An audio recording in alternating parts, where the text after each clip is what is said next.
Story शुरू करने से पहले मैं आप सबसे एक रिक्वेस्ट करना चाहता हूँ कि प्लीज मेरे चैनल को सब्सक्राइब करें, वीडियो पसंद आए तो वीडियो पे लाइक करें और जितना हो सके अपने फ्रेंड्स को शेयर करें।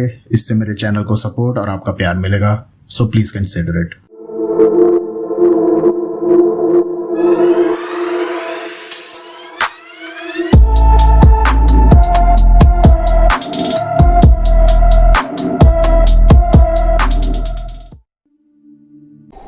इस शो के सीजन 1 में हमने आपको जतिन भसीन के जो हैरत अंगेज किस्से सुनाए थे, उन्हें आप सबका भरपूर प्यार मिला और खौफ भी, जो इंस्टा, ट्विटर और दूसरे प्लेटफॉर्म्स के जरिए आपने हम तक पहुंचाया भी। इसीलिए जतिन भसीन फिर आपके लिए लेकर आए हैं कुछ और खौफनाक किस्से सीजन 2 में, जिन्हें आवाज दे रहा हूं मैं, अनुज कुरवारा।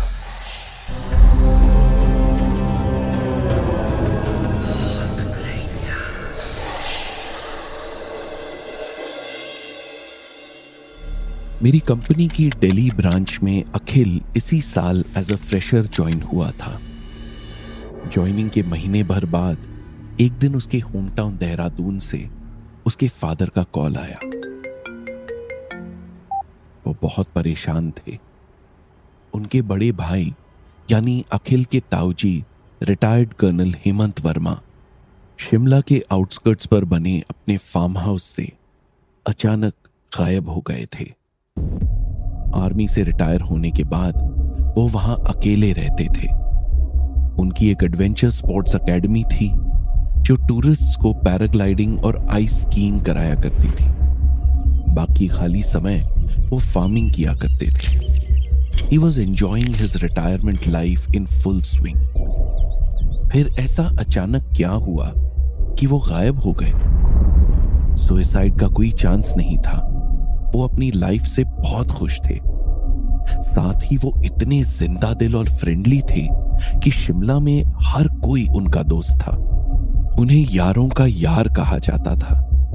अपने दोस्तों के लिए वो कुछ भी कर सकते थे। फोन पर उनके बारे में ज्यादा इंफॉर्मेशन नहीं मिली, इसीलिए अंकल देहरादून से तुरंत शिमला के लिए निकल रहे थे। वो चाहते थे अखिल भी जल्द से जल्द दिल्ली से शिमला पहुंच जाए। अपने ताऊजी के बारे में सुनकर अखिल भी बहुत परेशान हो गया। उसे उनके फार्म हाउस पर जाना और छुट्टियां बिताना बेहद पसंद था। कितनी स्वीट मेमोरीज थी उसकी, उस पहाड़ी फार्म हाउस की, और खासकर ताऊजी के स्टोर रूम में रखे हुए पुराने स्क्रैप और एंटीक सामान की, जिनसे वो बचपन में खूब खेला करता था, अपना ही एक इमेजिनरी वर्ल्ड क्रिएट कर। लास्ट टाइम जब अखिल वहां गया था तो उसकी उम्र कोई 12 या 13 साल थी। उसके बाद तकरीबन 10 साल बाद उसे वहां जाने का मौका मिल रहा था। 2 दिन के अंदर अंदर अखिल भी शिमला पहुंच गया। अंकल अपने बड़े भाई के लिए काफी परेशान थे। उन्होंने पुलिस में रिपोर्ट लिखाई, उनके यार दोस्तों से भी पूछताछ की, मगर उनका कुछ पता नहीं चल रहा था। फार्म हाउस पर लगे सीसीटीवी में उनको देर रात बाहर जाते हुए देखा गया, लेकिन उसके बाद वो शिमला की किसी सीसीटीवी में नहीं दिखाई दिए। उनकी इकलौती रिकॉर्डिंग में एक बात अजीब थी। उन्हें देखकर ऐसा लग रहा था जैसे वो किसी से बातें करते हुए चल रहे थे। पहली नजर में पुलिस को लगा कि शायद वो ब्लूटूथ यूज कर किसी से फोन पर बात करते चल रहे हैं, मगर फोन की लोकेशन ट्रेस करने पर पता चला फोन तो वो घर में ही छोड़कर गए थे, और उस वक्त उस लोकेशन पर किसी दूसरे फोन के सिग्नल एक्टिव ही नहीं थे। 4 दिनों तक अखिल और अंकल कर्नल वर्मा को ढूंढने के लिए जो कुछ कर सकते थे उन्होंने किया, मगर उनका कोई सुराग नहीं मिला। 5वें दिन बहुत तेज बारिश हो रही थी। आसमान में लगातार बिजली कड़क रही थी। आसपास से लैंडस्लाइड की खबरें भी आ रही थी। एडमिनिस्ट्रेशन ने रास्ते बंद कर दिए थे। उस शाम वे दोनों फार्म हाउस पर ही रुके रहे। खराब मौसम से फार्म हाउस की लाइट गई हुई थी। कर्नल वर्मा के बूढ़े सर्वेंट श्याम काका ने लैंप जलाकर रोशनी का इंतजाम किया। खाना खाकर और थोड़ा सुस्ताकर अखिल एक लैंप लेकर हमेशा की तरह ताऊजी के स्टोर रूम में चला गया और बचपन की तरह ही क्यूरियसली उनका सामान उलट पुलट कर देखने लगा। उनकी किताबें, कुछ पुराने हंटिंग टूल्स, जंग लगी rifle, tape recorder, albums, photo frames, telephone के पुराने मॉडल, आइस स्कीइंग, पैराग्लाइडिंग के पुराने कॉस्ट्यूम और सामान और बहुत कुछ। तभी अखिल की नजर वॉकी टॉकी के एक अकेले हैंडसेट पर पड़ी और वहीं जमकर रह गई। वो जैसे कुछ याद करने की कोशिश कर रहा था। ये तो वही वॉकी टॉकी है जो, वो बुदबुदाया। उसने कांपते हाथों से वो हैंडसेट हाथ में लिया और ध्यान से देखने लगा। तभी उसे उस पर कुछ सेकंड के लिए एक रेड लाइट जलती हुई नजर आई, जिसे देखकर वो सहम गया। उस हैंडसेट को उठाकर अखिल तेजी से बाहर हॉल में आया और अंकल को दिखाते हुए बोला, देखो पापा, स्टोर रूम में क्या मिला मुझे। याद है ना आपको, लास्ट टाइम जब मैं यहां आया था तब मैंने इसके बारे में आपको बताया था। ताऊजी को भी बताया था, मगर उन्होंने मेरी बात नहीं मानी थी। अंकल ने वॉकी टॉकी के उस पुराने टूटे फूटे हैंडसेट पर एक नजर डाली और अखिल को देखते हुए बोले, हाँ बताया था, और भाई साहब ने कहा था कि तुझे कुछ इल्यूजन हुआ है। ये सालों पुराना बेकार हैंडसेट है, ये काम नहीं कर सकता। बट पापा, इट इज स्टिल वर्किंग। अभी मैंने इसके एक स्विच पर रेड लाइट देखी थी, यानी ये ऑन था। अच्छा, दिखा मुझे। अंकल ने उस हैंडसेट को उलट पुलट कर देखा। उसके अंदर कोई बैटरी नहीं थी। स्प्रिंग और बाकी पार्ट्स में जंग लग चुका था। रिसीवर टूटा हुआ था। उसकी वर्किंग होने के दूर दूर तक कोई चांस नहीं थे। और अब तो रेड लाइट भी नहीं जल रही थी। देख, बिल्कुल बेकार है ये बच्चों के खेलने का खिलौना तो हो सकता है, लेकिन कोई वर्किंग वॉकी टॉकी नहीं। और तू अब बच्चा नहीं रहा जो इससे खेलने चला है। फेंक दे इसे। भाई साहब भी न जाने क्या क्या कचरा इकट्ठा किए रहते हैं। मगर पापा, आई स्वेयर, उस दिन इसमें से सचमुच आवाज आई थी। इसने बार बार बीप किया था। मैंने इसको उठाया तो कोई बोल रहा था, यार मैं बिल्कुल अकेला हूं, मुझे बहुत डर लग रहा है, मुझे यहां से ले जा यार, या तू भी यहां आ जा। मुझे तो आज भी वो एक एक शब्द याद है पापा। देख, मैं बहुत थक गया हूं और बहुत स्ट्रेस में भी हूं। इस तरह की बकवास नहीं झेल सकता। तू जाकर सो जा और मुझे भी सोने दे। मुझे कल सुबह वापस पुलिस स्टेशन जाना है। अंकल अखिल की कोई बात सुनने को तैयार नहीं थे। वो पैर पटकता हुआ अंदर कमरे में सोने चला गया। अंकल ने उस हैंडसेट को हॉल में रखे डस्टबिन में फेंक दिया और फिर वहीं सोफे पर आराम करने लगे। बाहर बड़ी तूफानी बारिश हो रही थी, जिससे हॉल के बाहर बरामदे में लगे टीन शेड पर बहुत ज्यादा शोर हो रहा था। अंकल चाहकर भी सो नहीं पा रहे थे। तभी उन्हें कमरे में किसी के चलने की आवाज आई। वो हड़बड़ाकर उठ बैठे। वहां श्याम काका हाथों में लैंप लिए हुए खड़े थे।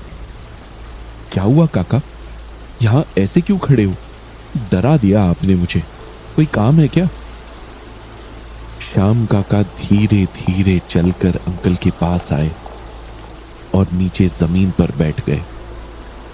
वो लड़खड़ाती आवाज में बोलने लगे, साहब जी, बच्चा सही कह रहा था। वो फोन जैसी चीज काम करती है, बेकार नहीं है वो। कौन सी चीज? वही जिसे आपने कचरे में फेंका था। हमारे साहब जी बात करते थे इससे, अपने एक दोस्त के साथ। क्या बात करते हो? कब बात करते थे? सालों पहले क्या? अंकल ने हैरानी से पूछा।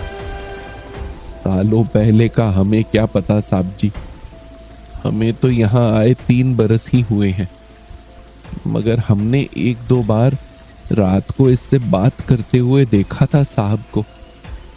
एक बार ये उनकी टेबल पर रखा था। इसकी हालत देखकर हमें लगा कि ये बेकार है, तो हमने साहब जी से पूछा कि इसे फेंक दूं क्या? तो वो गुस्से से बोले, इसे फेंक देगा तो अपने जिगरी यार से बात कैसे करूंगा? खबरदार जो इसे हाथ भी लगाया तो। मगर काका, ये हो ही नहीं सकता, वो कोई दूसरा हैंडसेट होगा, जरा हालत देखो इसकी। अंकल ने उस हैंडसेट को डस्टबिन से निकाला और काका को दिखाते हुए बोले, यही था। इसकी टूटी डंडी और खस्ता हालत देखकर हम भी यही सोचा करते थे कि साहब इससे बात कैसे कर रहे हैं, मगर रात को अक्सर इसमें से टू टू की आवाजें आती और साहब फिर कमरा बंद करके बात किया करते।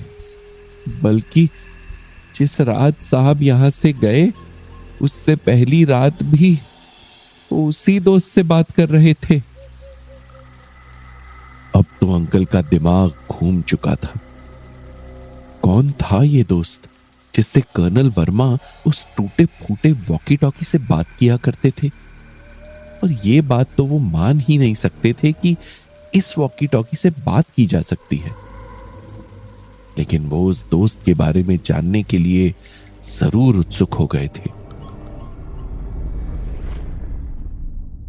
अगले दिन वो उस हैंडसेट को लेकर एक पुरानी शॉप पर गए, जहां उन्हें पता चला कि ये मॉडल तो तकरीबन 30 साल पुराना है। अब तो इसके पार्ट्स भी नहीं मिलते, इसे किसी भी तरह से रिपेयर नहीं किया जा सकता। फिर अंकल उस हैंडसेट को लेकर कर्नल वर्मा के सभी पुराने दोस्तों के पास गए, ये पता करने के लिए कि क्या इसका दूसरा हैंडसेट किसी के पास है या किसी ने देखा है कभी उन्हें यूज करते हुए। काफी पूछताछ के बाद उन्हें एक पर्सन मिला जो सालों पहले कर्नल वर्मा की एडवेंचर स्पोर्ट्स एकेडमी में ट्रेनर था। उसने बताया, तकरीबन 25 साल पहले कर्नल वर्मा और उनके दोस्त हरमीत सिंह अक्सर साथ पैराग्लाइडिंग, ट्रेकिंग वगैरह किया करते थे। तब दोनों अपने पास वॉकी टॉकी रखते थे और उसी से कम्युनिकेट करते थे। शायद ये वही वॉकी टॉकी है।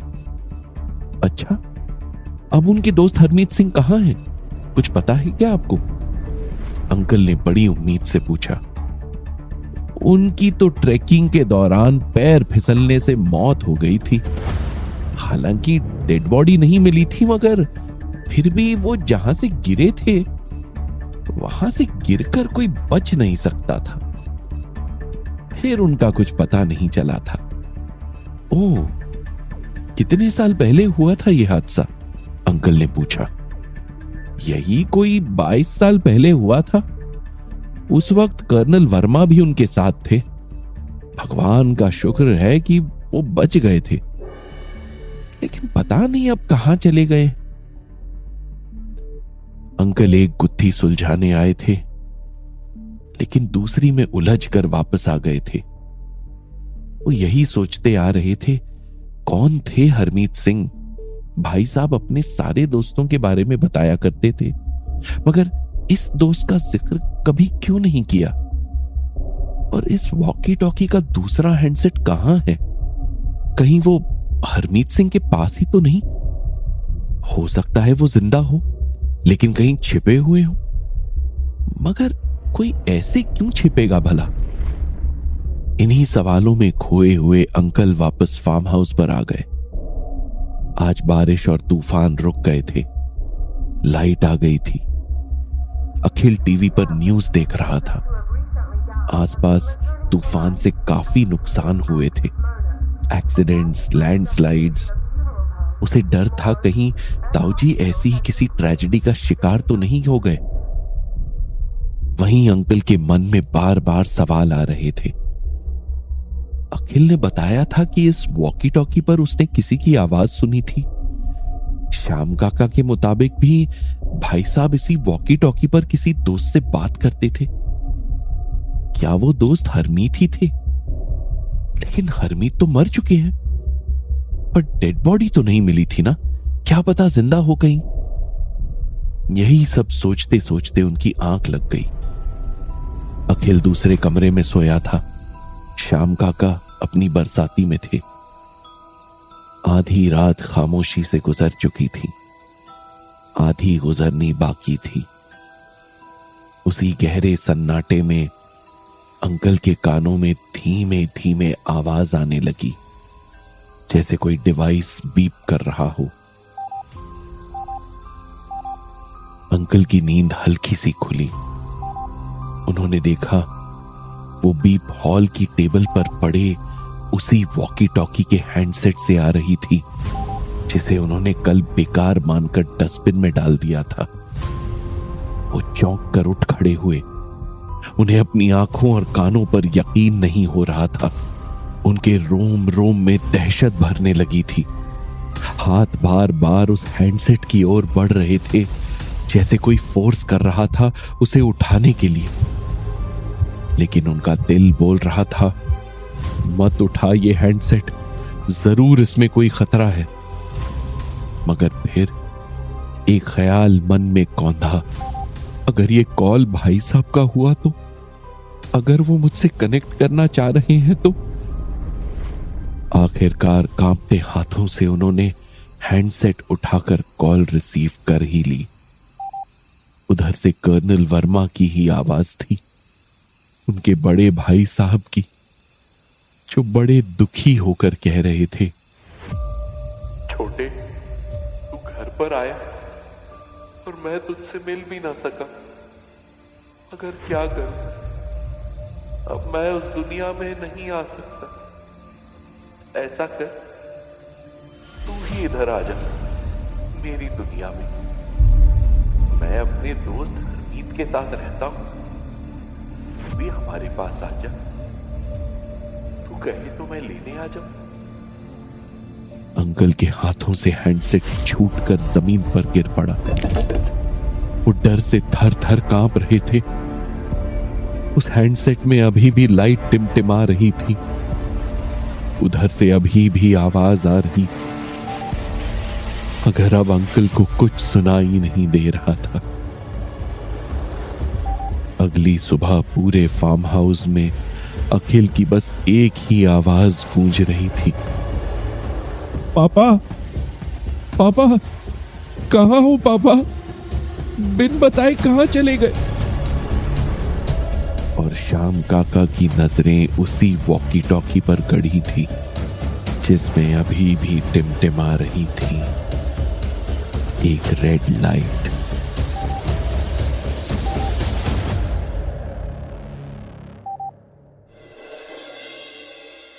This is a Commune podcast. Original story by Jatin Bhasin. Written and adapted for this podcast by Deepthi Mittal. Voiced by Anuj Gurwara. Sound edited, mixed and mastered by 3D Headroom. Podcast supervisor Ikroop Chamba.